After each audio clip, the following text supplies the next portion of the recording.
നമ്മുടെ കുറിവാക്യം, അവൻ നിങ്ങൾക്കായി കരുതുന്നതാകയാൽ. നമ്മുടെ ബേർഡൻ എല്ലാം, നമ്മുടെ ഭാരമെല്ലാം കർത്താവിൻ്റെ കൈകളിൽ കൊടുക്കണമെന്നാണ്. എഴുന്നേൽക്കുന്നവർ നമ്മുടെ ഭാരമെല്ലാം നമ്മുടെ നിന്ന് പിടിച്ചു വാങ്ങിച്ച് എവിടെ കൊടുക്കുന്നുണ്ട്? നമ്മൾ കർത്താവിൻ്റെ കയ്യിൽ കൊടുക്കുന്നുണ്ട്. അങ്ങനാണേലും വിരിപ്പ് കണ്ടാൽ പിന്നെ ഇച്ചിരി ഉണ്ടെന്ന് തോന്നുന്നു. പാടി തളർന്നും ക്ഷീണിച്ചും ഒക്കെ ഇരിക്കുന്ന കാണുമ്പോൾ ശകലം ഭാരം കൂടെ ഉണ്ടെന്ന് തോന്നുകയാണ്. വേണ്ട, കഷ്ടതയുടെ നടുവിലൂടെ ഇതുപോലെ വാക്ക് പറഞ്ഞ വേറൊരാൾ ഈ മണ്ണിലില്ല. ദൈവത്തിൻ്റെ 5 വയസ്സാകുമ്പോൾ അമ്മ പറയും, എനിക്ക് നിന്നെ ഭാരമായി, ഏണിന് ഭാരമാണ് പറയുമോ? നൊന്ത് പ്രസവിച്ചാന്നുള്ള വീക്കൊക്കെ അടിക്കുമെങ്കിലും 5 വയസ്സാകുമ്പോൾ പറയും ഭാരം കൂടുന്നതുകൊണ്ട് ഇനി നടന്നു. 60 വയസ്സാകുമ്പോൾ ഗവൺമെന്റ് പറയും ഭാരമാ, വല്ലോം തരാം, അവിടെ ഇരുന്നു. സ്തോത്രം. ആണോ? വേണ്ട, മൗനത. എന്നാ കർത്താവ് പറഞ്ഞു 85 ബലം പകരുന്നവൻ ഞാനാ. വാർദ്ധക്യവും നരയുമുള്ള കാലത്തോളം ഞാൻ നിന്നെ ചുമക്കാമെന്ന് വേറെ ആരും പറഞ്ഞിട്ടില്ല ദൈവത്തിൻ്റെ പൈ. 5 വയസ്സിൽ അമ്മ താഴെ വെച്ചാലും, 60 ഗവൺമെന്റ് താഴെ വെച്ചാലും, 80 മക്കൾക്ക് ഭാരമായാലും സ്വർഗം പറയും, എനിക്ക് നീ ഒരു ഭാരമല്ല.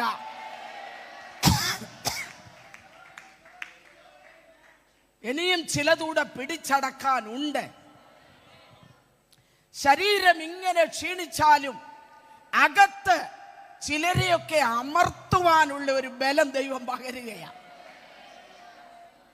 അല്ലേ? കാലേബൊക്കെ ഇല്ലായിരുന്നെങ്കിൽ എന്തുവായിരുന്നേന്? കാലേബൊക്കെ അങ്ങോട്ട് കയറി ചെന്ന് ജനത്തെ എന്തോ ചെയ്തു? അമർത്തി. നരച്ച തല നമ്മുടെ ഇടയിൽ വേണം. അത് പറയല്ലേ, ഞങ്ങളുടെ എല്ലാം കറപ്പിക്കാനുള്ള സൂത്രം ഉണ്ടെന്നാ. സ്തോത്രം. വേണ്ട, ഇത് ശോഭയുള്ള കിരീടങ്ങളാണ്. ഈ ആരംഭത്തിൽ 1-2 കാര്യങ്ങൾ എൻ്റെ മനസ്സിൽ വരുന്നത് ഞാൻ അങ്ങ് പറയുന്നു, ഒന്ന് ബലപ്പെടേണ്ടതിന് വേണ്ടി പറയുകയാണ്. പുറപ്പാട് പുസ്തകത്തിൽ ഒരു വാക്യമുണ്ട്, കരിന്തിരിപ്പാത്രം ആശാഭവനിലും ആശ്വാസഭവനിലും കൊണ്ട് കളയല്ലെന്ന. അങ്ങനെ ഉണ്ടോ?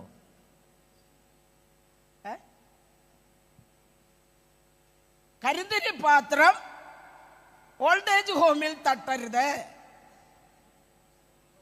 പെന്തക്കോസ്തുകാർ അറിയണം. എൻ്റെ പുസ്തകത്തിലുണ്ട്, വായിച്ചിട്ടുമുണ്ട്. മോശയോട് ദൈവം പറഞ്ഞു, കരിന്തിരിപ്പാത്രം തങ്കം കൊണ്ട് തന്നെ ആയിരിക്കണം. ഒരിക്കൽ അത് ഇടിച്ചെടുത്ത തെളിവുള്ള ഒലിവെണ്ണ അതിലേറ്റു വാങ്ങിയെങ്കിൽ അതിനകത്തെ തിരിക്ക് ഇപ്പം പഴയതുപോലെ കത്താനും കത്തിപ്പിക്കാനും കഴിയത്തില്ലെങ്കിലും പാത്രത്തിന്റെ ശോഭ കുറയരുത്. ഹല്ലേലൂയ. പാത്രത്തിന്റെ ശോഭ കുറയരുത്.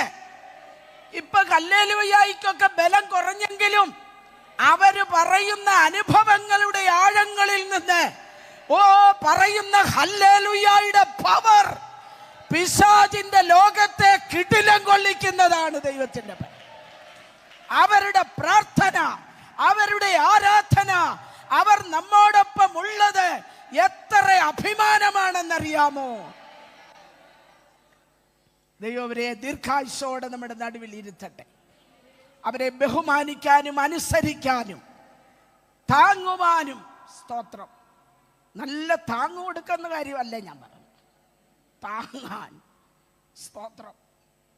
നമ്മൾ പ്രാപ്തരാണ്, നമ്മൾ ആത്മാവിൽ അറിവുള്ളവരാണ്. അങ്ങനെ ചെയ്യണം. അത് വീട്ടിലായാലും.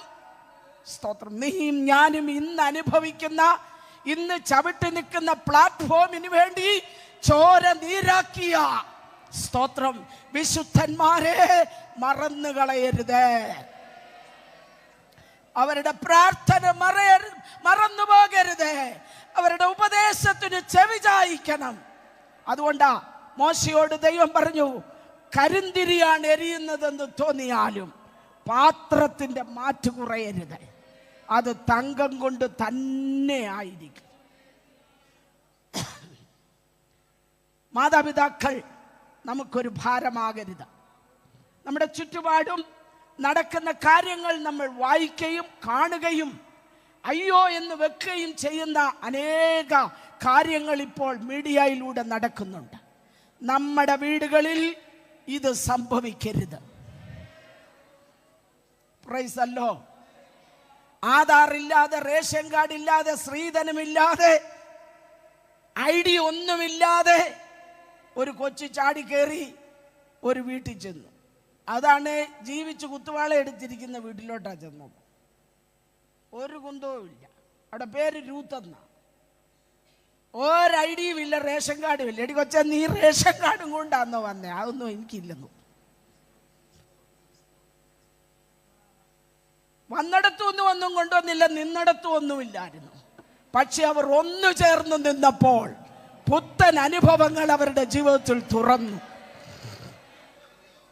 Price the Lord. ഇതുവരെ കണ്ടിട്ടില്ലാത്ത, ഇതുവരെ കേട്ടിട്ടില്ലാത്ത, ഇതുവരെ തൊട്ടിട്ടില്ലാത്ത, ഇതുവരെ നടന്നിട്ടില്ലാത്ത, ഇതുവരെ പ്രാപിച്ചിട്ടില്ലാത്ത ഒരു വലിയ നന്മയുടെ ആഴത്തിലേക്ക് രൂത്തിനെ കൈപിടിച്ചിറക്കുവാൻ, പ്രൈസ് ദി ലോർഡ്, ഇന്ന് രാത്രി ദൈവസന്നിധിയിലായിരിക്കുന്ന ദൈവത്തിന്റെ പൈതലെ, നീ കൊണ്ടുവന്നതും കൊണ്ടല്ല, ഇവിടെ ഉള്ളതും കൊണ്ടുമല്ല, ഇസ്രായേലിന്റെ ദൈവമായ യഹോവയുടെ ചിറകിൻ കീഴെ ആശ്രയിച്ചാൽ പുതുവഴികൾ ദൈവം തുറക്കും, പുതിയ ബന്ധാവുകൾ ദൈവം തുറക്കും. സ്തോത്രം. ആണോ? പിന്നെ അമ്മായിയമ്മമാരോട് ഞാനൊരു കാര്യം പറഞ്ഞേക്കാം. പണ്ട് ഞാൻ വലിയ പുള്ളിയാന്ന് പറഞ്ഞാൽ പണ്ട് ഇതുപോലെ മരുമോളായിട്ട് വന്നതാ. ഇപ്പം ഗ്രേഡ് കൂടി അമ്മായിയമ്മ ആയതാ. ആണോ? ഉണ്ടോ? മിണ്ടുന്നില്ല. അതുകൊണ്ട് മോളെ എന്ന് വിളിച്ചോണം. ഇപ്പുറത്തും അപ്പുറത്തും അക്ഷരം വരരുത്. മോളെ എന്ന് മാത്രം വിളിച്ചാൽ മതി. അന്നേരം തിരിച്ചു വിളിക്കും അമ്മേ. വെള്ളമിറങ്ങി ചാങ്ങണേ ഞാൻ ഈ പറയുന്ന മെതേടി വന്നാൽ മതി. എന്തുവാ? വെള്ളം കുടിച്ച് ചാകണമെങ്കിൽ. അന്യഭാഷയൊക്കെ പിന്നത്തെ കാര്യം. ഉള്ള കാര്യം പറയുമ്പോൾ സ്വർഗത്തിലെ പോലെ ഇരുന്നാൽ ഒക്കത്തില്ല. അന്നേരം നല്ല അന്യഭാഷ പറയണം. സ്തോത്രം. ഇല്ലുകുട്ടി ആൻറ്റിക്ക് ഇതൊന്നും ഇല്ലാത്തത് കൊണ്ടാണ്. ഉണ്ടേലും ഇത് തന്നെ ആയിരുന്നു. പൊന്നു ദൈവമക്കളെ, നമ്മുടെ ഉള്ളിൽ വെളിപ്പെടുന്ന ദൈവകൃപയുടെ പ്രദർശന തലം മണ്ണ. വിണ്ണിച്ചെന്ന് അമ്മായിയമ്മയെ സ്നേഹിക്കാനിരുന്ന രണ്ടും കൂടെ അങ്ങോട്ട് പോയാലല്ല ഒക്കത്തുള്ളൂ. ഇവിടെ സ്നേഹിച്ചാൽ ഒന്നിച്ച് അവിടെയും ഇരിക്കാമെന്നേ. സ്തോത്രം, സ്തോത്രം. അതുകൊണ്ട് വീടിനകത്ത് ആത്മാവിന്റെ ബലം തമ്മിൽ തമ്മിൽ ഭാരങ്ങളെ ചുമപ്പി, ഒരുവനാൽ ഒരുവൻ ഒടുങ്ങിപ്പോകരുത്, ഒരുവനാൽ ഒരുവൻ ഞരങ്ങിപ്പോകരുത്, തമ്മിൽ പ്രബോധിപ്പിച്ച്, തമ്മിൽ ആശ്വസിപ്പിച്ച്, രണ്ടുപേരുടെയും ഭാരം യഹോവയുടെ മേലിട്ടുകൊണ്ട് ഒന്നിച്ച് മുഴങ്കാൽ മടക്കി, ഒന്നിച്ച് ആരാധിച്ച്, ഒന്നിച്ച് സന്തോഷത്തോടെ പോകാനിടയാകും. ഞാനും ഇന്ന് രാത്രി 3 ഭാരം പറഞ്ഞ് ചിരിക്കാൻ പോവാ. ഭാരത്തിന്റെ കെട്ടഴിച്ചാൽ ഇവിടെങ്ങ് നിൽക്കാനൊക്കത്തെ. ഇപ്പം 3 എണ്ണം കേട്ടല്ലോ. എന്നാ അടുത്ത 3 കൂടെ നമുക്ക് നോക്കാം. ദൈവത്തിന് സ്തോത്രം. ഒന്നാമത്തത് പാപഭാരം. പാപഭാരം. യേശുക്രിസ്തു ക്രൂശിക്കപ്പെട്ടവനായി കാൽവറിയിൽ നിൽക്കേ എന്തിനാ ഇത് ചുമന്നുകൊണ്ട് നടക്കുന്നത്? ഹാ ബുദ്ധിയില്ലാത്ത ഗലാത്യരെ, ക്രൂശിക്കപ്പെട്ടവനായ യേശു നിങ്ങളുടെ മുൻപിൽ ഇങ്ങനെ നിൽക്കേ നിങ്ങൾ മയങ്ങിയിരിക്കുന്നത് എന്തിനാ? നിങ്ങൾ അങ്ങോട്ടും ഇങ്ങോട്ടും ഓടുന്നത് എന്തിനാ? ഒരു കൂട്ടർ കിഴക്കോട്ടോടുന്നു, ഒരു കൂട്ടർ പടിഞ്ഞാട്ട് ഉരുളുന്നു, ഒരു കൂട്ടർ കൊണ്ടുകൊടുക്കുന്നു. ആകെ ബഹളമാണ്. പക്ഷേ കർത്താവ് പറഞ്ഞു മറ്റൊരുത്തനിലും, അപ്പോസ്തലർ പ്രവൃത്തി 4:12, മറ്റൊരുത്തനിലും രക്ഷയില്ല. രക്ഷിക്കപ്പെടുവാൻ ആകാശത്തിന്റെ കീഴിൽ, എല്ലാരും കൂടെ ഒന്ന് പറഞ്ഞേ,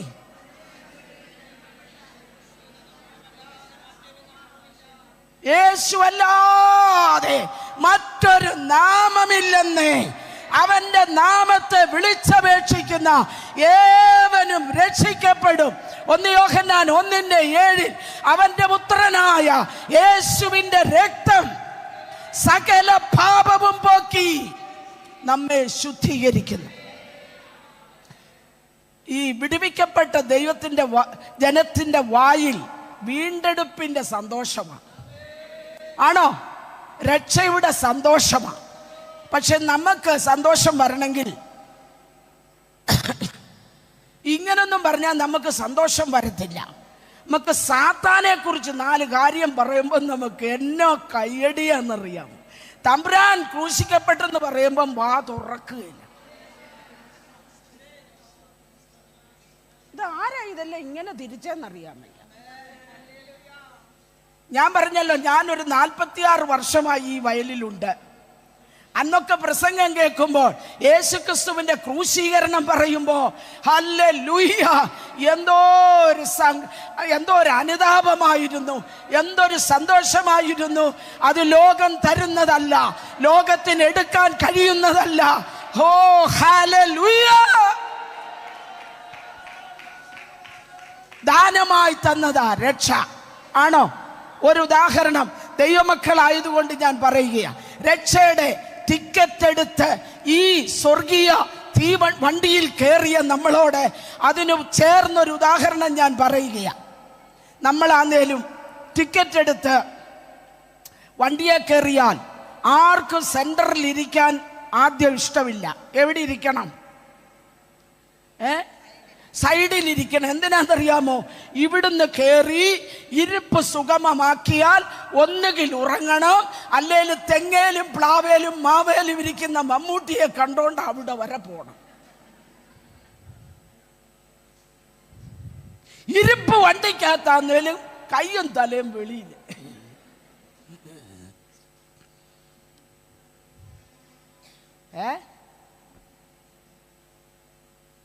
ചെന്നിറങ്ങുന്നിടത്ത് ചെല്ലുമ്പോ ഏത് രണ്ടുമില്ല.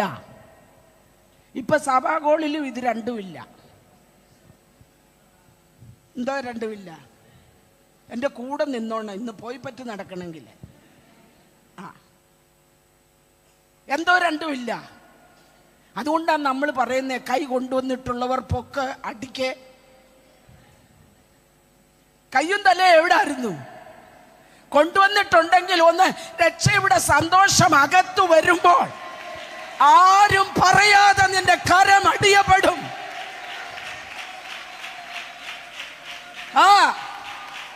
Price the Lord. നിന്റെ ദൈവമായ യഹോവയെ പൂർണ്ണ ഹൃദയത്തോടെ, പൂർണ്ണ ശക്തിയോടെ, പൂർണ്ണ മനസ്സോടെ ദൈവത്തെ ആരാധിക്കണം.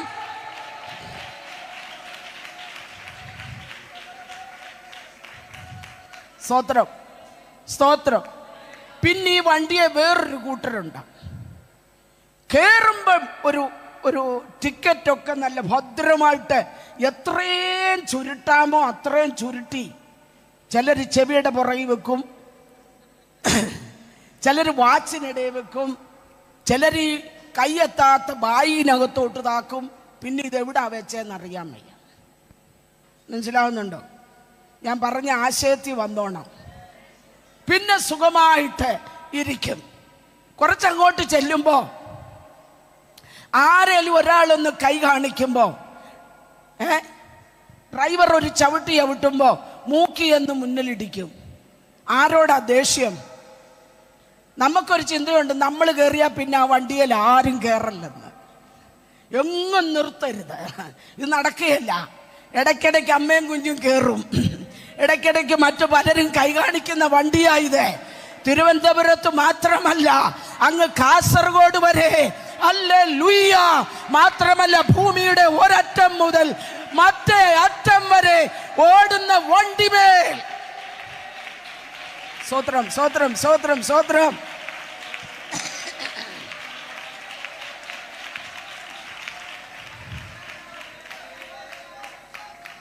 ഹല്ലേലൂയ. ഇതിൽ കുലുക്കമാ അല്ലേ?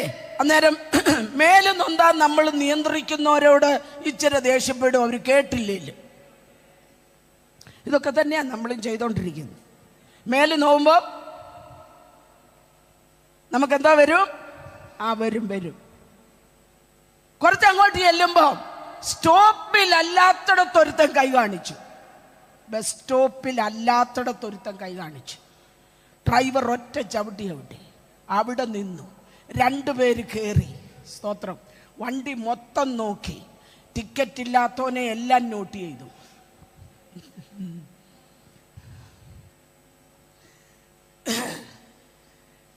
(2024) വണ്ടിയിൽ ചെക്കർ കയറും കേട്ടോ. 2024 ടിക്കറ്റ് പോയതിനെ മുഴുവൻ എണ്ണത്തിനെയും റെയ്ഡ് ചെയ്ത് പിടിച്ചിരിക്കും.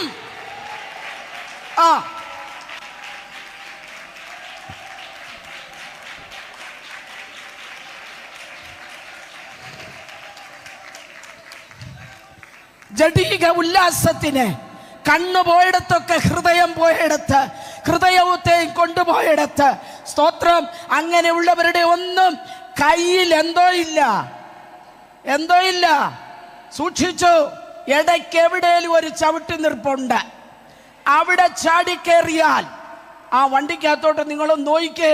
ചെവിയെ തപ്പുന്നു, വാച്ചയെ തപ്പുന്നു, ബാഗിൽ തപ്പുന്നു. ഈ തപ്പ് കാണുമ്പോഴേ ചെക്കർക്കറിയാൻ കയ്യിൽ നിന്ന് പോയി കാര്യമൊന്ന്. പിന്നെ പറയുന്ന ഒരു കാര്യമുണ്ട്, എടുത്താരുന്നു. അതറിയാമല്ലോ, എടുത്താരുന്നറിയാമല്ലോ. സ്തോത്രം. അതിൻ്റെ കീഴേൽ ഒരു കൊച്ചു സെന്റൻസ് എഴുതിയിട്ടുണ്ട്, അതാരും വായിച്ചില്ല. കണ്ടോ? സ്തോത്രം. യാത്രാവസാനം വരെ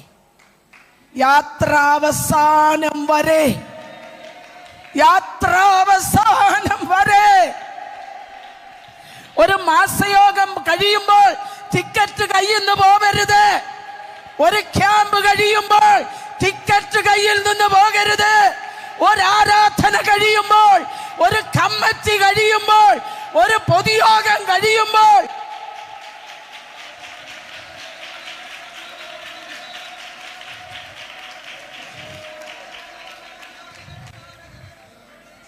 ഹല്ലേലൂയ, ഹല്ലേലൂയ. അവന്റെ പുത്രനായ യേശുവിന്റെ രക്തം സകല പാപവും പോക്കി ശുദ്ധീകരിക്കുന്നതാ. ഇത് സൗജന്യമാ. യഹൂദന് രാജ്യത്തിന്റെ സുവിശേഷം, ജാതികൾക്ക് രക്ഷയുടെ സുവിശേഷം, ദൈവസഭയ്ക്ക് തേജസ്സിന്റെ സുവിശേഷം. Praise the lord. സുവിശേഷത്തെ 3ആയി അങ്ങോട്ട് വേർതിരിച്ച് 3 മണ്ഡലങ്ങളിലും പറഞ്ഞു കഴിയുമ്പോൾ ഒരുത്തരും ഇതിനകത്ത് ഉൾപ്പെടാതെ മാറുന്നില്ല. ആദാമ്യ വർഗത്തിന്റെ പാപത്തിന്റെ പരിഹാരമായി അല്ലെങ്കിൽ ആദാം ചെയ്ത പാപത്തിന്റെ ഫലമായി ഒരു വാക്യം പറഞ്ഞു ഞാൻ വിടുകയാ. നീതിമാൻ ആരുമില്ല, ഒരുത്തൻ പോലുമില്ല. എല്ലാവരും വഴിതെറ്റി കൊള്ളരുതാത്തവരായി ചേർന്നു. സ്തോത്രം. മനുഷ്യന്റെ പ്രാണന്റെ വീണ്ടെടുപ്പ് വില കൊടുപ്പാൻ ഇവിടെ ഒരുത്തർക്കും കഴിയാതെ വന്നപ്പോൾ സ്വർഗം പറഞ്ഞു, ഞാൻ കൊടുക്കാം വില. നമുക്കൊരു പകരക്കാരനുണ്ട്. യാഗങ്ങൾ കൊണ്ട് നടക്കയില്ല, കർമ്മങ്ങൾ കൊണ്ട് നടക്കയില്ല. സ്തോത്രം. ഒരുവൻ തകർന്നേ മതിയാകെയുള്ളൂ. എന്നെ തകർക്ക ഞാനും നിങ്ങളും തകരപ്പെടേണ്ട ഇടത്ത് യേശു കയറി നിന്ന് പറഞ്ഞു, നിങ്ങൾ തകരണ്ട, സമാധാനത്തിനായിട്ടുള്ള ശിക്ഷ അവന്റെ മേൽ ആയി. അവനെ തകർത്തു കളയുവാൻ യഹോവയ്ക്ക് ഇഷ്ടം തോന്നി.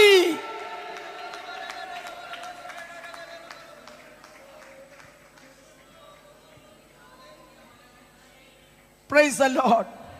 പാപഭാരവും പേറി നടക്കണ്ട. 1 യോഹന്നാൻ 5 അവസാനം വായിക്കുന്നു, മരണത്തിനുള്ള പാപം, മരണത്തിനല്ലാത്ത പാപം.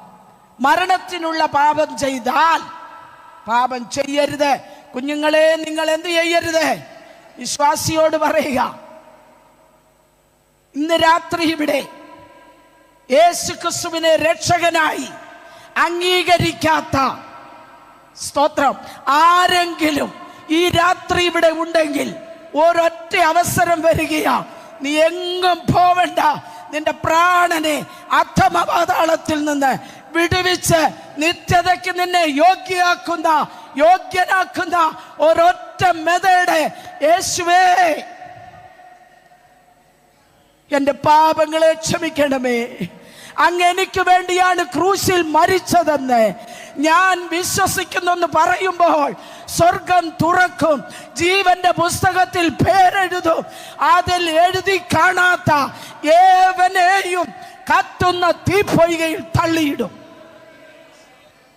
കാൽവറിയിൽ ഇറക്കി വെക്കുവാൻ ഒരവസരമുണ്ടെങ്കിൽ ഇതും ചുമന്നുകൊണ്ട് നടക്കുന്ന എന്തിനാ? വേദപുസ്തകത്തിൽ വേറൊരു സഹോദരനുണ്ട്.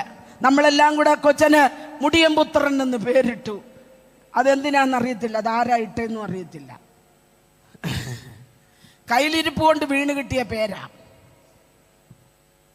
അവനെ കാശ് വാങ്ങിച്ച് ദൂരെ പോയി. അങ്ങനെ ഒരു വിവേചനം വരികയാ കേട്ടോ. ഒരപ്പന് 2 മക്കൾ. ഒരുത്തൻ അപ്പനോട് ചിലത് ചോദിച്ചു വാങ്ങി. ദാനം കൊടുക്കാൻ അപ്പൻ വേണമായിരുന്നു. പക്ഷേ പിന്നീടുള്ള ഒരവസരത്തിലും അവൻ അപ്പനോട് ആലോചന ചോദിച്ചില്ല. അവൻ ദൂരത്തേക്ക് പോയി. അപ്പനിൽ നിന്ന് ചോദിച്ചു വാങ്ങിയ ദാനം സ്വന്തം ജഡത്തിന്റെ ഉല്ലാസത്തിനും സ്വന്തം മനസ്സിന്റെ ഉല്ലാസത്തിനും കൂട്ടുകാർ കൂടി, ഇപ്പോഴത്തെ ഭാഷയിൽ പറഞ്ഞാൽ അടിച്ചു പൊളിക്കാൻ അവൻ ഉപയോഗിച്ചു. അടിയും പൊളിയും എല്ലാം കഴിഞ്ഞപ്പോ തവിട് തിന്നാനും പോലും പൈസ ഇല്ലാതെ വന്നു.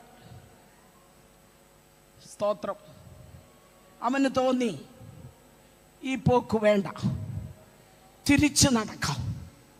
അപ്പന്റെ വീട്ടിൽ നിന്ന് ഒരു കാലത്ത് സന്തോഷം അനുഭവിച്ച, നന്മ അനുഭവിച്ച, വചനം പഠിച്ച, ദൈവവചനം കേട്ടിട്ടുള്ള, രക്ഷാവാചകം ചൊല്ലിയിട്ടുള്ള ആരെങ്കിലും ഇന്ന് രാത്രി അപ്പന്റെ സാന്നിധ്യം വിട്ട്, അപ്പന്റെ വീട് വിട്ട്, അപ്പന്റെ സന്തോഷം വിട്ട്, ആ ഹൃദയത്തിന് ദുഃഖം വരുമാറ് അവനെ ക്രൂശിക്കുന്നവരായി, ആ നിയമത്തിന്റെ രക്തത്തെ ചവിട്ടുന്നവരായി, കൃപയുടെ ആത്മാവിനെ നിന്ദിക്കുന്നവരായി, ലോക സുഖങ്ങളിലേക്ക്, ജഡീക ഉല്ലാസങ്ങളിലേക്ക് തിരിച്ചു പോയിട്ടുണ്ടെങ്കിൽ ഈ ക്യാമ്പോട് കൂടി തിരിച്ചു വാ.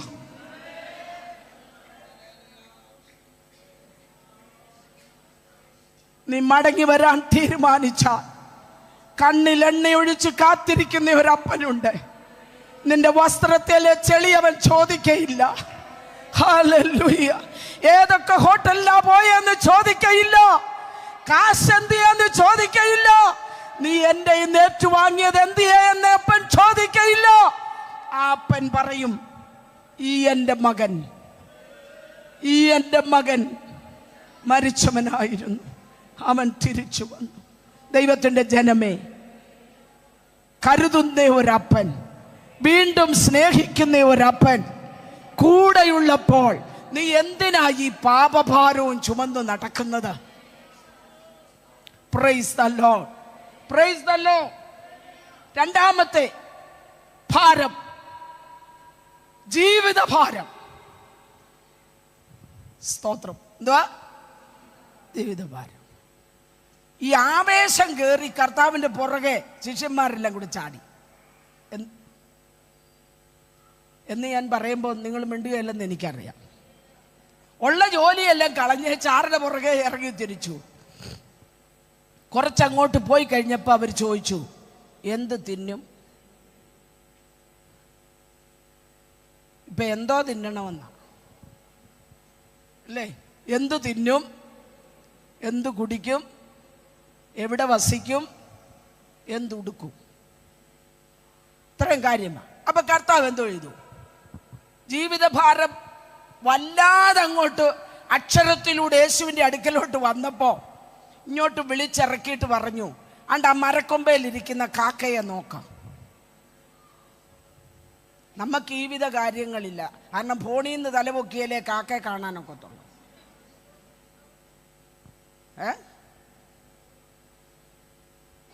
എന്നിട്ട് കർത്താവ് പറഞ്ഞു, നോക്ക്. അപ്പൊ ഇടയ്ക്കിടയ്ക്ക് എന്തോ ചെയ്തോണം? കാക്കയെ നോക്കണം, ചുറ്റുപാട് നോക്കണം, ഇല്ലെങ്കിൽ പക്ഷി ലോകത്തെ നോക്കണം. ഇയ്യോബിനോട് ദൈവം പറഞ്ഞു, മൃഗങ്ങളോട് ചോദിക്കേ, അവ നിനക്ക് ജ്ഞാനം പറഞ്ഞു തരും.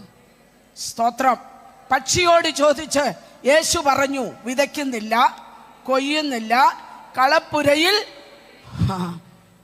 ഞാൻ ചോദിച്ചു, കർത്താവേ, കൊള്ളാവുന്ന ഒരു പ്രവചനം പറഞ്ഞിരുന്നേ, എത്ര നല്ലായിരുന്നു.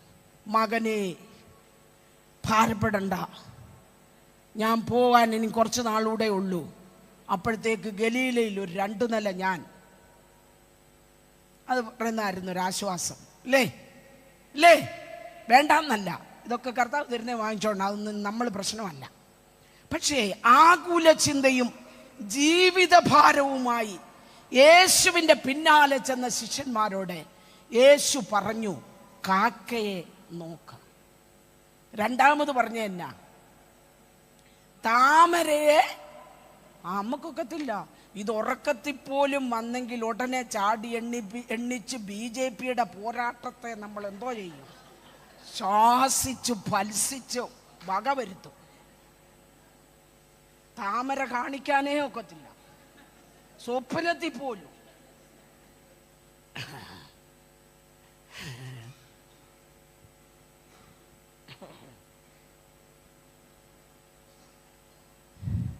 ആകുലതയുള്ള ദൈവത്തിൻ്റെ പൈതലേ, താമരയെ നോക്ക. ചെളിക്കുണ്ടിൽ നിന്ന് ആരും ധരിപ്പിക്കാത്ത സൗന്ദര്യവുമായി സൂര്യനെ നോക്കി മുകളിലേക്ക് തൻ്റെ മേൽ മൂടിക്കിടക്കുന്ന വെള്ളത്തിൻ്റെ പവറിനെ അതിജീവിച്ചുകൊണ്ട് ഒരു മനുഷ്യ കരവും തൊടാതെ അത് വരുന്ന വരവ് കണ്ടോ?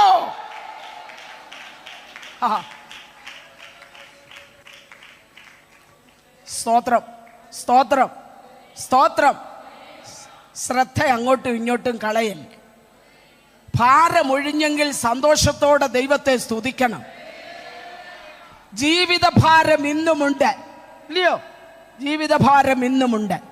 കർത്താവ് തൻ്റെ ശിഷ്യന്മാരെ പ്രാർത്ഥിക്കാൻ പഠിപ്പിച്ചു. കർത്താവ് പഠിപ്പിച്ചു വന്നപ്പോ വയറിന്റെ കാര്യം എവിടെയാ പഠിപ്പിച്ചത്? സെന്ററിൽ. നമ്മുടെ സൃഷ്ടിയിലും വയറെവിടാ? സെന്റർ. പക്ഷെ ഇപ്പോഴത്തെ പ്രാർത്ഥന പ്രാർത്ഥിച്ചാൽ വയറ് തലയിലാന്ന് തോന്നുന്നു. 1ാം സ്ഥാനം എന്തിനാ? വയറിനാ.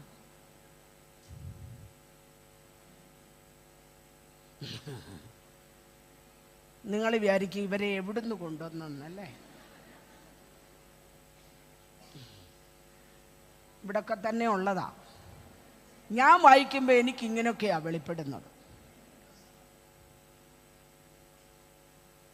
പ്രാർത്ഥനയെ പോലും ആദ്യം എന്തുവാ പറയുന്നേ? അപ്പാന്ന് വിളിച്ചേച്ച് വയറ്, എൻ്റെ വയറിൻ്റെ കാര്യം. കർത്താവ് പറഞ്ഞു, അത് നടുക്കോട്ട് നിൽക്കട്ടെ, അത് തലയിലോട്ട് വരണ്ട. ആദ്യം നീ അന്വേഷിക്കേണ്ടത് അവന്റെ രാജ്യവും അവന്റെ നീതിയും അന്വേഷിക്കേ. അതോടുകൂടെ വയറിന്റെ കാര്യം റെഡിയാകും. സ്തോത്രം, സ്തോത്രം, സ്തോത്രം, സ്തോത്രം, സ്തോത്രം, സ്തോത്രം, സ്തോത്രം, സ്തോത്രം, സ്തോത്രം, സ്തോത്രം, സ്തോത്രം, സ്തോത്രം. എല്ലാ അസ്വസ്ഥകളും യേശുവിന്റെ നാമത്തിൽ വിട്ട് എന്ന് കൽപ്പിക്കുകയാ. ഹല്ലേലൂയ, ഹല്ലേലൂയ, ഹല്ലേലൂയ. ജീവിതഭാരം അതെന്തുമായിക്കൊള്ളട്ടെ, സ്തോത്രം. ജീവിതത്തിൻ്റെ ഒരു ഭാരം വന്ന ജപ്തി നോട്ടീസ് വീടിന്മേൽ ഒട്ടിച്ച ഒരു കുടുംബം വേദപുസ്തകത്തിലുണ്ട്. അത് ഒട്ടിക്കാൻ വരുന്നതിന് മുൻപ്, ഒട്ടിക്കാൻ വരുന്നു എന്ന് കേട്ടപ്പോൾ, പിടിച്ചോണ്ട് പാൻ വരുന്നു എന്ന് കേട്ടപ്പോൾ, എന്നെയും എൻ്റെ തലമുറയെയും മക്കളെ പിടിച്ചോണ്ട് പാൻ വരുന്നു എന്ന് കേട്ടപ്പോൾ അറയിൽ കടന്ന് വാതിൽ അടച്ച് ജീവിതഭാരം ദൈവസന്നിധിയിൽ അർപ്പിച്ച ആ വിധവയുടെ വീടിന്റെ വാതിൽക്കൽ സ്വത്രം, സ്വത്രം, സ്വത്രം. ശത്രു ഉദ്ദേശിച്ചത് എഴുതിയില്ല, ശത്രു ഉദ്ദേശിച്ചത് ഒട്ടിച്ചില്ല. വേറെ ഒരു നോട്ടീസ് അവിടെ തൂങ്ങി, എണ്ണ വിൽക്കാനുണ്ട്. ജീവിതഭാരമുള്ള ആ സഹോദരി അയലോക്കത്ത് എന്ന് ചോദിച്ചപ്പോൾ കടം കയറി നശിച്ചു കിടന്നിട്ടും കടം കൊടുക്കാൻ നാട്ടുകാർ തയ്യാറായി. നല്ല സാക്ഷ്യം വഹിച്ച സഹോദരി, അതുകൊണ്ടാണ് അവൾ കൊടുത്തത്. ആ വീടിന്റെ വാതിൽക്കൽ മറ്റൊരു നോട്ടീസ് ഒട്ടിക്കാൻ പ്രവാചകൻ ശുശ്രൂഷിച്ച, അല്ലെങ്കിൽ സേവിച്ച, ആരാധിച്ച, ആശ്രയിച്ച ദൈവം സമ്മതിച്ചില്ല. പ്രാർത്ഥിക്കുന്ന ദൈവ പൈതലേ, നിന്റെ തലമുറയെ തൊടാൻ, പിടിച്ചോണ്ട് പോകാൻ, ആമീൻ, ഏതെല്ലാം ശക്തികളാണ് പുറത്തു നിൽക്കുന്നത്? ജാതീയ ശക്തികൾ, ആമീൻ, മദ്യത്തിന്റെ ശക്തികൾ, മയക്കുമരുന്നിന്റെ ശക്തികൾ, കൂട്ടുകാരിലൂടെ, നാട്ടുകാരിലൂടെ, വ്യത്യസ്ത മേഖലകളിലൂടെ നിന്റെ തലമുറയെ പിടിച്ചോണ്ട് പോകാൻ വരുമ്പോൾ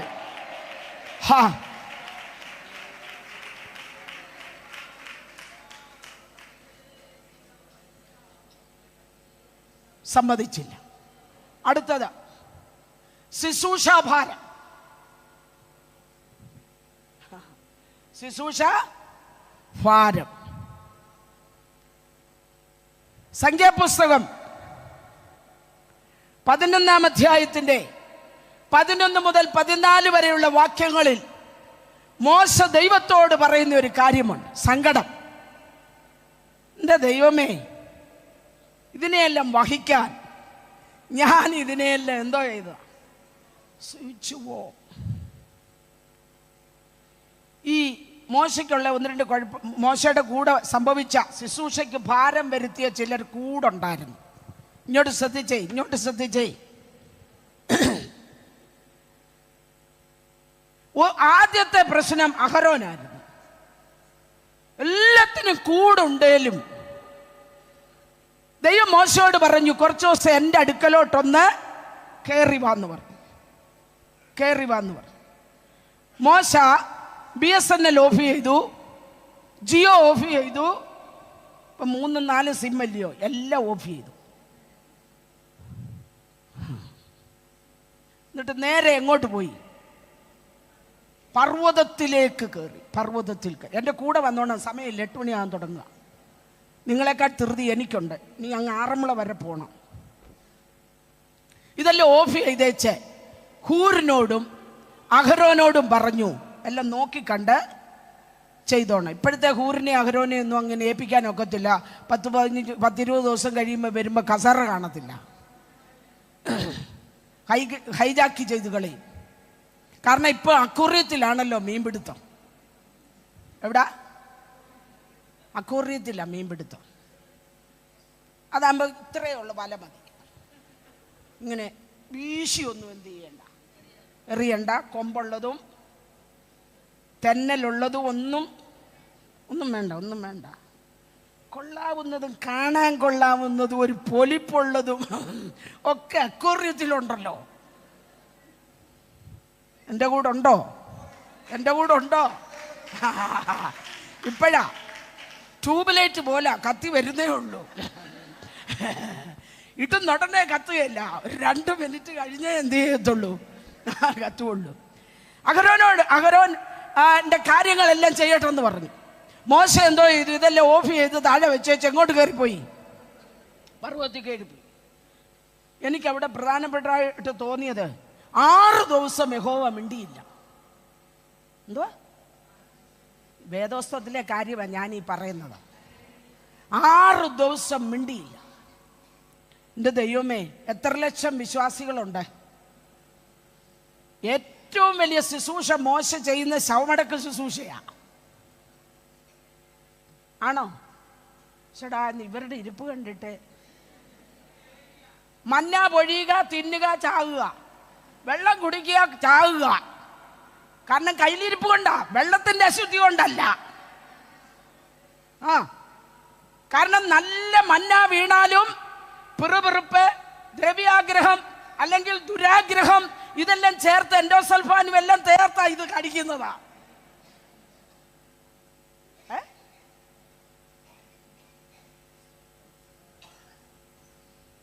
ശക്തന്മാരുടെ ഭോജനമാ കൊടുത്തത് അല്ലേ? മട്ടൂറിയ വീഞ്ഞാ കൊടുത്തത്, മൃഷ്ടാന്റെ ഭോജനമാ കൊടുത്തത്. പിശാചിനെ തകർക്കത്തക്കവണ്ണം ആത്മീക പുഷ്ടി വരത്തക്ക മന്നയാണ് കൊടുത്തത്. പക്ഷേ വൈകൃതമുള്ള അനാരോഗ്യമുള്ള ഒരു തലമുറ മരുഭൂമിയിലൂടെ പോകുകയാണ്. എന്നാ കാര്യം? വീണത് നല്ല മന്നായാന്നെങ്കിലും ഇവരുടെ അകത്തിരുന്നതൂടെ കൂട്ടിച്ചേർത്തപ്പോ തിന്നിട്ട് വിരൂപമായി. പോട്ടെ, സമയമില്ല. അവിടെ ചെന്ന് 6 ദിവസം മിണ്ടിയില്ല. നമ്മളായിരുന്നു എന്തോ ചെയ്തേനെ? ആ ഏറിയയിലുള്ള സകല ഭൂതത്തെ ശാസിച്ച് പർവ്വതദേവനെ ചുറ്റി അടിക്കുന്ന, എൻ്റെ മേൽ മൂടിക്കിടക്കുന്ന, അല്ലയോ? സാത്താൻ പറയും, ഞാൻ ഈ വാർഡിലേ വന്നില്ല, നീ അതും എൻ്റെ തലയ്ക്കോട്ട് വെച്ചോ. എടോ മനുഷ്യ, ദൈവമാ നിന്നെ മേഘം കൊണ്ട് മൂടിയെന്ന് പിശാചിന് പറയേണ്ടി വരുന്ന അവസ്ഥയാണ് ഇന്ന്. ഞാൻ നിന്നെ ഒന്നും ചെയ്തില്ല, നീ ഒന്ന് സ്വസ്ഥമാകാൻ. കാരണം ശുശ്രൂഷയുടെ ഭാരം മോശയുടെ അകത്ത് ഇങ്ങനെ തകർക്കപ്പെട്ട്, എന്താ, പിറുപിറുപ്പ് ഒരു കോണിക്ക്, കല്ലെറിയുന്നവരൊരു കോണിക്ക്, കസേറ വലിക്കാൻ ഒരു കോണിക്ക്, ഇങ്ങനെ ഗ്രൂപ്പുകൾ ഉണ്ടല്ലോ. എല്ലാവരും ഇതിൻ്റെ ഇടയ്ക്ക് കിടന്നുകൊണ്ട് മോശയെ അസ്വസ്ഥപ്പെടുത്തുമ്പോൾ യഹോവ പറഞ്ഞു, എൻ്റെ മേഘത്തിനകത്ത് 6 ദിവസം ഇരിക്കെ എനിക്ക് നിന്നെ ചിലത് ഏൽപ്പിക്കാനുണ്ട്. സ്വത്രം സ്വത്രം സ്വത്രം. 2024 ചില അഭിഷിക്തരെ ദൈവം വിളിക്കുകയാ. താഴ്വര വിട്ട് പർവ്വത മുകളിലേക്ക് ദൈവത്തോടുകൂടെ ഇരിക്കാൻ.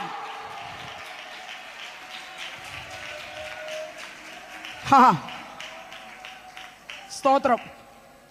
അത് കഴിഞ്ഞു, ആ പ്രശ്നം പരിഹരിച്ചു. ഇതിവിടെ മേളിൽ അതിനെല്ലാം പരിഹാരം വന്നുകൊണ്ടിരിക്കുമ്പോൾ ഈ അഹരോൻ പിന്നെയും പ്രശ്നം ഉണ്ടാക്കി. എന്നാന്നറിയാമോ?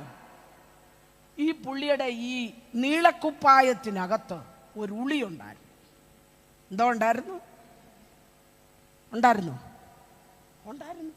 ഇല്ലേ, പിന്നെ ഇത് എവിടുന്ന് വന്നു? പുള്ളി പറഞ്ഞേ, എന്തുവാ ഇവർ ഇതെല്ലാം കൂടെ പറിച്ചു തന്നു, ഞാൻ തീക്കകത്തോട്ടിട്ടു, കാളക്കുട്ടി വന്നു, ഞാൻ കൊത്തുളി കൊണ്ട്. അഹരോനെ, പെസഹ കുഞ്ഞാടിന്റെ മാംസം കയ്പ് ചീരയോടുകൂടെ തിന്ന് അർദ്ധരാത്രിയിൽ നായുടെ വായടച്ച് നിന്നെ അവിടുന്ന് പുറപ്പെടുവിച്ചോണ്ട് വന്നപ്പോ വേണ്ടാത്തതൊന്നും നിന്റെ കയ്യിൽ കാണരുതെന്ന് യഹോവ പറഞ്ഞതല്ലേ? എന്തേ ഉളി മിസ്രൈമിൽ ഇട്ടിട്ട് പോരാഞ്ഞത്? ഞാൻ ചോദിച്ച, അഹരോനെ, ചെങ്കടൽ കയറിയപ്പോഴും എന്തോ ഉണ്ടായിരുന്നു? ചെങ്കടലിനകത്തൂടെ നടന്നപ്പോഴും ഈ നീളക്കുപ്പായത്തിൻ്റെ ഈ പോക്കറ്റ് വലുതാണല്ലോ, അതിനകത്ത് എന്തോ കിടന്നു? ഉളി ഉണ്ടായിരുന്നു. അല്ലേ പിന്നെ നിങ്ങൾ പറ, എവിടെ പാത്ത് വെച്ചത്? ഞാൻ ആലോചിച്ചപ്പോ കിട്ടിയത് ഇതാ. കണ്ടില്ല.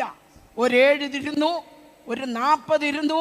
മോശ കൂടുണ്ട്, കാര്യങ്ങൾ പറയുന്നുണ്ട്, ഉളി വെളിപ്പെട്ടില്ല. കൂടെ നടന്ന് ശുശ്രൂഷയ്ക്ക് ഭാരം വരുത്തുന്ന ചില അഹരോന്മാരുണ്ടല്ലോ. Price the Lord.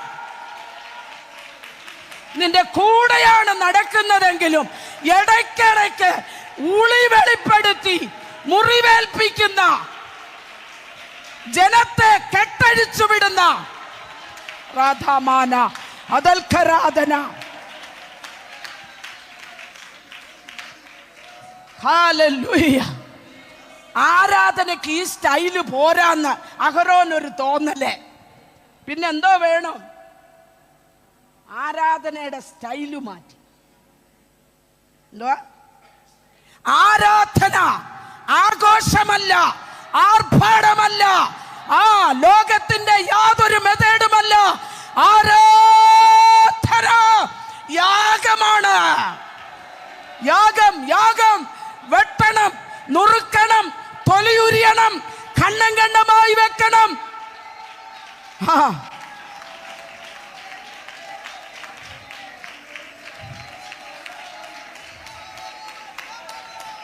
ഹല്ലേലൂയ. ദൈവം മോശയ്ക്ക് ആലോചന കൊടുക്കുമ്പോൾ ലേവ്യ പുസ്തകത്തിൽ ഒരു വാക്യം എഴുതി, ഭോജനയാഗത്തിന് വരുമ്പോൾ യാഗത്തിൽ തേൻ ചേർക്കരുത്. ഇന്ന് തേനേ ഉള്ളൂ.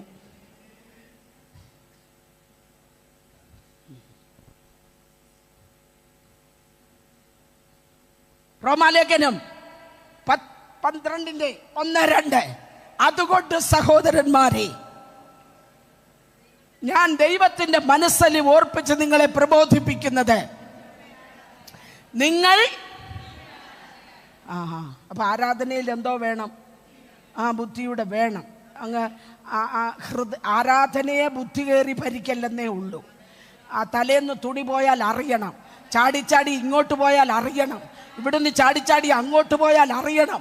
ബുദ്ധിയുള്ള ആരാധനയായി നിങ്ങളുടെ ശരീരങ്ങളെ ജീവനും വിശുദ്ധിയും ദൈവത്തിന് പ്രസാദമായ യാഗമായി അർപ്പിപ്പീൻ. ശുശ്രൂഷയ്ക്ക് ഭാരം വരുത്തിയ അഹരോൻ, സ്തോത്രം, ആരാധനയുടെ ഷേപ്പ് മാറ്റി. പണ്ട് ഫറവോനെ വെല്ലുവിളിച്ച് ചാടിയതാ. എന്തുവാ? മരുഭൂമിയിൽ ഇസ്രായേലിന്റെ ദൈവത്തെ ആരാധിപ്പാൻ എൻ്റെ ജനത്തെ വിട്ടയക്കുക. ഇന്ന് ആ സ്റ്റൈലൊക്കെ മാറി. തിന്നാനും കുടിക്കാനും ഇരുന്നു ആ പരുവത്തിലായി. എങ്ങനെ ഉണ്ടായിരുന്നു ഇന്നത്തെ ആരാധന? എന്നാ അടിപൊളിയായിരുന്നു. ലജ്ജയുണ്ടോ ആ പദം പറയാൻ? മേലാൽ ആ പദം പറയരുത്. അടിപൊളിയല്ല ആരാധന, ആഘോഷമല്ല ആരാധന, ആർഭാടമല്ല ആരാധന, ജഡീകമല്ല ആരാധന. ഹല്ലേലൂയ. കാൽവറിയിൽ ഒരുവൻ നമുക്ക് വേണ്ടി യാഗമായി മാറിയെങ്കിൽ അവന്റെ രക്തമാണ് നമ്മെ ശുദ്ധീകരിച്ചത്. അവന്റെ രക്തമാണ് നമ്മുടെ ദുർമനസാക്ഷി നീങ്ങുമാറ് ഹൃദയത്തിൽ തളിക്കപ്പെട്ടത്. ജീവന്റെ പുതുവഴി അവൻ നമുക്കായി തുറന്നു തന്നു എങ്കിൽ ഈ മോശയ്ക്ക് പിന്നൊരു കൂട്ടർ തലവേദന ഉണ്ടായിരുന്നു. ആരാന്നറിയാമോ? അതിനെക്കാട്ടിൽ മുന്നേ വേറൊരു കൂട്ടരുണ്ട്. വീണ്ടും ജനിച്ചോന്റെ വീട്ടിൽ ജനിച്ച കുറെ എണ്ണം എല്ലാം പോയി. ഇതാണ്ട പോയി. എന്തുവാ ഞാൻ പറഞ്ഞേ? സംഖ്യാപുസ്തകം 11 കിടപ്പുണ്ട് കേട്ടോ. അവര് ചോദിച്ചു, ഇതെന്നാ എപ്പോഴും ഈ മന്ന? ഇതെന്നാന്ന് ചോദിച്ചു. ഇനി മന്നാന്ന് പേര്. ഇതെന്നാ എന്നാന്ന് കുറേ നാൾ ചോദിച്ചപ്പോൾ ഇപ്പം പിന്നെന്തോ പേരിട്ടു? മന്നാന്ന് പേരിട്ടു. ദൈവം പറഞ്ഞില്ല മന്നാന്ന് പറഞ്ഞു. ഇല്ല, നമ്മളിട്ട പേരാ. ഇത് അതുപോലെ എടുത്ത് വിഴുങ്ങരുതെന്ന. എന്നാ കുഴപ്പമെന്നറിയാമോ? ഈ വീണ്ടും ജനിച്ചവന്റെ വീട്ടിൽ ജനിച്ച ഒരു കൂട്ടരുടെ കുഴപ്പം എന്നാന്നറിയാമോ? മന്ന തിന്നണ്ടി എങ്ങനെയാണെന്ന് അറിയത്തില്ല. ഇടിച്ച് അതെങ്ങനെയാ? രാത്രി 3 മണി കഴിഞ്ഞേ പുതപ്പിനകത്തെ മിന്നാമിന്നുവട്ടം പോകത്തുള്ളൂ. പിന്നെ മന്ന ഇടിക്കാൻ എവിടാ നേരം? പിന്നെ വെളുപ്പിനെ വെയിലുറച്ച് അങ്ങകത്ത് കയറിയാലും എണ്ടിക്കുമോ? ഇനിയും സ്വോത്രം തീരെ കുറയും. ശുശ്രൂഷയുടെ ഭാരം. ഹല്ലേലൂയ. മന്നയെ അധിക്ഷേപിച്ച, മന്നയെ നിസ്സാരവൽക്കരിച്ച ജനം മരുഭൂമിയിൽ ചത്തുവീണു. ഇന്ന് രാത്രി നമുക്ക് വേണ്ടത് അപ്പത്തിനായിട്ടുള്ള വിശപ്പല്ല, വെള്ളത്തിനായിട്ടുള്ള ദാഹമല്ല. ദൈവത്തിന്റെ വചനം ആഴത്തിൽ ഗ്രഹിക്കുവാൻ, അതിന്റെ പവർ ദൃശ്യലോകത്തിന് വെളിപ്പെടുത്തുവാൻ ഓരോ ദൈവത്തിന്റെ പൈതലും ഈ ദൈവം പറഞ്ഞ വചനം കേട്ട് ആഴ കുഴിച്ച് അടിസ്ഥാനമിട്ട് വീട് പണിയുന്ന മനുഷ്യനോട് തുല്യനായി മാറണം. എൻ്റെ ഈ വചനങ്ങളെ കേട്ട് ചെയ്യുന്നവനൊക്കെയും, കാറ്റടിച്ചു, അലകൾ പൊങ്ങി, മഴ പെയ്തു, എല്ലാം ഉലയ്ക്കുന്ന അനുഭവത്തിൽ വന്നെങ്കിലും വചനത്തിന്റെ അടിസ്ഥാനമുള്ള ഒരു ദൈവത്തിന്റെ പൈതൽ ഇതെല്ലാം കഴിയുമ്പോൾ അവിടെ തന്നെ കാണും. വരും നാളുകൾ അത്ര ശുഭകരമല്ല. വചനം നമ്മുടെ അകത്തു വേണം. വചനം തലച്ചോറിലല്ല വേണ്ടിയത്, വചനം നമ്മുടെ അകത്തു വേണം. ശുശ്രൂഷ ഭാരം. മോശയ്ക്ക് പിന്നൊരു തലവേദനയായിരുന്നു, പെങ്ങള്. അവള് സാക്ഷി പറയാൻ അങ്ങോട്ട് എഴുന്നേറ്റ് നിന്നാല് മോശയെ അങ്ങ് ഊശിയാക്കും. അവൾ പറയുന്നത് എന്താണെന്നറിയാം, ഞാനില്ലായിരുന്ന നീ ഒരു ചുക്കും ഇല്ലായിരുന്നു, ഞാനായിട്ടാടാ നിന്നെ എന്തോ ചെയ്തത്.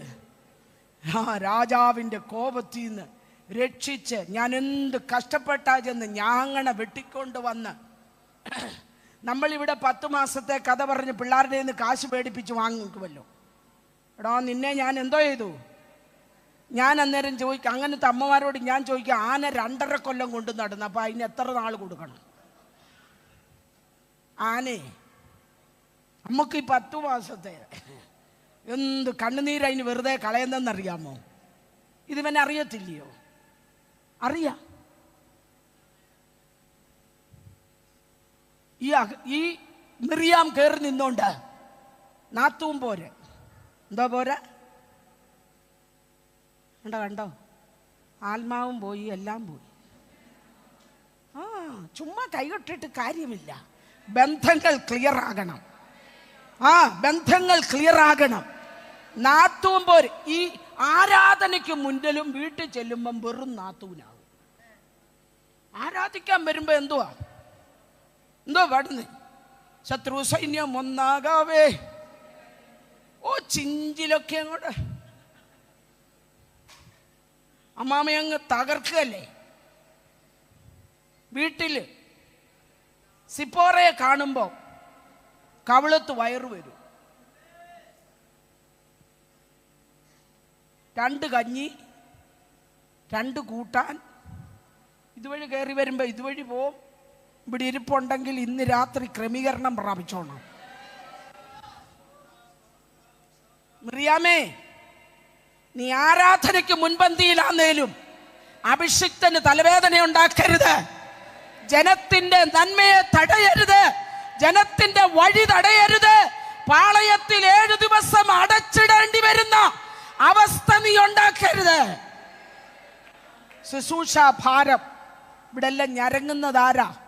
മരുഭൂമിയിലെ സഭ 7 ദിവസം ചലിക്കാൻ വയ്യാതെ എവിടെ കിടന്നു? ഒരമ്മാമ്മ വിചാരിച്ചാൽ, ഒരു മിറിയാം വിചാരിച്ചാൽ സഭയെ 7 ദിവസം എന്ത് ചെയ്യാം? ഒരിടത്ത് അടച്ചിടാം. പെണ്ണൊരുമ്പെട്ടാലെന്ന ഒരുമ്പെടണ്ട കേട്ടോ. മിറിയാമേ, നീ ചെയ്തതൊന്നും മോശ എഴുതി വെച്ചില്ലെങ്കിലും നൂറ്റാണ്ടുകൾ പിന്നിട്ടപ്പോൾ മീഖ എന്ന പ്രവാചകൻ പേന കയ്യിലെടുത്തപ്പോൾ യഹോവയുടെ അരുളപ്പാട് അവന്റെ മേൽ വന്നു. 6:4 മീഖ 6:4 എന്താ വന്നത്? ഇസ്രായേൽ ജനത്തിന്റെ നടുവിലേക്ക് മോശയോടൊപ്പം അഹരോനോടൊപ്പം മിരിയാമിനെയും ഞാൻ അയച്ചു. ഓർക്കേണ്ടവർ മറന്നപ്പോൾ, സ്തോത്രം, അവിടെ വ്യാകുലപ്പെടേണ്ട, അവിടെ നീ ജഡം വെളിപ്പെടുത്തണ്ട, അവിടെ നീ വെറും നാത്തൂനാകേണ്ട. നിന്നെ ഓർക്കുന്ന ഒരു സ്വർഗമുണ്ട്. നീ ചെയ്ത ശുശ്രൂഷകളെ മാനിക്കുന്ന ഒരു ദൈവമുണ്ട്. ശുശ്രൂഷാഭാരം, പാപഭാരം, ജീവിതഭാരം, ശുശ്രൂഷാഭാരം. പിന്നെ മുമ്പേ കർത്താവിന്റെ ദാസി പറഞ്ഞതുപോലെ 2-3 ഗ്രൂപ്പുണ്ട്. ദാദാൻ, അബീരാം, കോരഹ്. അറിയാമല്ലോ കഥകൾ. എഴുന്നേക്കാൻ നോക്കിയിരിക്കുക കസറയ്ക്ക്. അത് നിമിത്തം എങ്ങോട്ടും ഒന്ന് പോകാൻ ഒക്കത്തില്ല. ഗൾഫിലൊക്കെ വിളി വന്നാ പോകാനൊക്കത്തില്ല. കോരഹും ദാദാനും അബീരാമും സഭയിൽ ഉള്ളിടത്തോളം കാലം എങ്ങനെ ഇട്ടേച്ച് പോകും. 3 മാസത്തേക്ക് വരുമ്പോൾ ഹൈജാക്ക് ചെയ്തതിൽ എന്തോ ചെയ്യും? അതുമില്ല ഇതുമില്ല. അതുകൊണ്ട് പോകുന്നില്ല. ഇനി ഒന്നും പറയുന്നില്ല ഞാൻ. ഇനി പറഞ്ഞാൽ വലിയ പ്രശ്നമാണ്. അവൻ നിങ്ങൾക്കായി കരുതുന്നതാകയാൽ ശുശ്രൂഷയുടെ ഭാരം അനുഭവിക്കുന്ന ദൈവത്തിന്റെ പൈതലി, നിന്നെ വിളിച്ച ദൈവം വിശ്വസ്തനാ. പലക തല്ലി പൊട്ടിക്കല്ലേ. ഭാരം കൂടുമ്പോൾ നീ പലക എറിഞ്ഞുടയ്ക്കല്ലേ.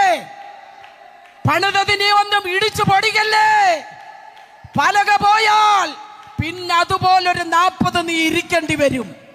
മാത്രമല്ല, ദൈവം ആദ്യം പണിതെടുത്ത സ്കെച്ചും പ്ലാനും പോലെ തന്നെ ഒന്ന് ഉണ്ടാക്കി അതും കൊണ്ട് കയറണം. ആദ്യം പോയപ്പോ പലക ചുമക്കണ്ടായിരുന്നു. അങ്ങോട്ട് പോയപ്പോ ചുമക്കണോ? വേണ്ട. രണ്ടാമത് പോകുമ്പോ എന്തോ ചെയ്യണം? 2 വലിയ കൽപ്പലകയും തൊലയെ വെച്ചോണ്ട് പർവ്വതം കയറാൻ മോശേ നിനക്ക് കഴിയുകയില്ല. കയ്യിൽ തന്നത് ഉടയ്ക്കല്ലേ. ശുശ്രൂഷ ഉടഞ്ഞു പോവല്ലേ. ദാവീദ് പറഞ്ഞു, നിന്റെ പരിശുദ്ധാത്മാവിനെ എന്നിൽ നിന്ന് എടുക്കരുതേ. രക്ഷയുടെ സന്തോഷം എനിക്ക് തിരികെ തരണമേ. മനസ്സൊരുക്കമുള്ള ആത്മാവിനാൽ എന്നെ താങ്ങണമേ. ദൈവത്തോട് പറ്റി നിന്ന് ശുശ്രൂഷകാലം തികയ്ക്കേണ്ടതിന് നോക്കുക. ഒരു സെക്കരിയാവിന് ആലയത്തിൽ വെച്ച് അവന് മൗനതയുണ്ടായെങ്കിലും അവിടെ ഒരു കൊച്ചു വാക്യം എഴുതിയിരിക്കുക, മൗനമായിട്ടാണ് നിൽപ്പെങ്കിലും അവൻ്റെ ശുശ്രൂഷാകാലം തികച്ചു. ഹല്ലേലൂയ. നമ്മുടെ കണ്ണുകളെ നമുക്ക് അടയ്ക്കാം. ജീവിതഭാരം, പാപഭാരം, ശുശ്രൂഷാഭാരം ആരോടും പറയാതെ അഭിഷിക്തർ പലരും സഭയുടെ ശോചനീയമായ അവസ്ഥ കണ്ട്, അല്ലെങ്കിൽ സഭയ്ക്കകത്തെ വേദനയിൽ മുന്നോട്ട് നീങ്ങാൻ കഴിയാതെ നീ ഭാരപ്പെട്ടിരിക്കുന്നു എങ്കിൽ ഒരു ദൈവിക ഇടപെടലിനു വേണ്ടി ദൈവസന്നിധിയിൽ ചേർന്നിരിക്കുന്ന അഭിഷിക്തനെ, നിന്റെ ശുശ്രൂഷ നിന്റെ അകത്തു പകർന്ന ആത്മാവിൽ കുറെ എടുത്ത് വേറെ 70 പേർക്ക് കൊടുക്കത്തക്ക പ്രാർത്ഥന നീ പ്രാർത്ഥിക്കരുത്. ഈ ശുശ്രൂഷ വിജയകരമായി പൂർത്തീകരിക്കാൻ കൃപ ചോദിച്ചാൽ മതി. നീ എന്നെ വലച്ചതെന്തെന്ന് ചോദിക്കരുത്. എനിക്കിത് ഭാരമാകുന്നെന്ന് പറയരുത്. നിന്റെ അകത്തെ അഭിഷേകം കുറെ എടുത്ത് മാറ്റും. വേണ്ട. സ്തോത്രം. ഒന്ന് ദൈവസന്നിധിയിൽ ഹൃദയം താഴ്ത്താമോ? താവേ, എന്റെ ഭാരം ഞാൻ നിന്റെ ചുമലിൽ ഇടുകയാ. എനിക്ക് അടക്കാൻ വയ്യാത്തതിനെ ഞാൻ നിന്റെ കയ്യിലോട്ട് തരികയാ. മത്സരിക്കുന്ന ഒരു കൂട്ടത്തെ, എതിർക്കുന്ന ഒരു കൂട്ടത്തെ, ശുശ്രൂഷ കഴിഞ്ഞ് വീട്ടിൽ വരുമ്പോൾ വീടിനകത്ത് പോരാടുന്ന ജഡീക ശക്തിയെ ഞാൻ അങ്ങയുടെ കയ്യിലോട്ട് തരികയാ. ഇതേറെ മുന്നോട്ട് പോകാൻ ഇടയാകരുത്. ഞാൻ പരാതി പറയാൻ ഇടയാകരുത്. ഞാൻ പരിഭവിക്കാൻ ഇടയാകരുത്. നിന്റെ കൃപ എൻ്റെ മേൽ പകരണമേ. എലിയാവേ, നിനക്കൊരു ദൂരയാത്രയുണ്ട്. പേടിച്ചിരിക്കണ്ട. വാക്കുകളുടെ ഭാരത്താൽ ബന്ധിക്കപ്പെട്ട് ചൂരച്ചെടിയുടെ കീഴിൽ അവസാനിക്കാൻ അല്ല വിളി. എഴുന്നേൽക്ക്, ചിലത് ഏറ്റെടുക്ക്. നിനക്കൊരു പുതിയ വഴി നിന്റെ മുൻപിലുണ്ട്. ഇന്ന് രാത്രി സകല മേഖലകളിലും ദൈവം ഇടപെടട്ടെ. ഈ വചനങ്ങളാൽ ദൈവം നമ്മെ അനുഗ്രഹിക്കട്ടെ.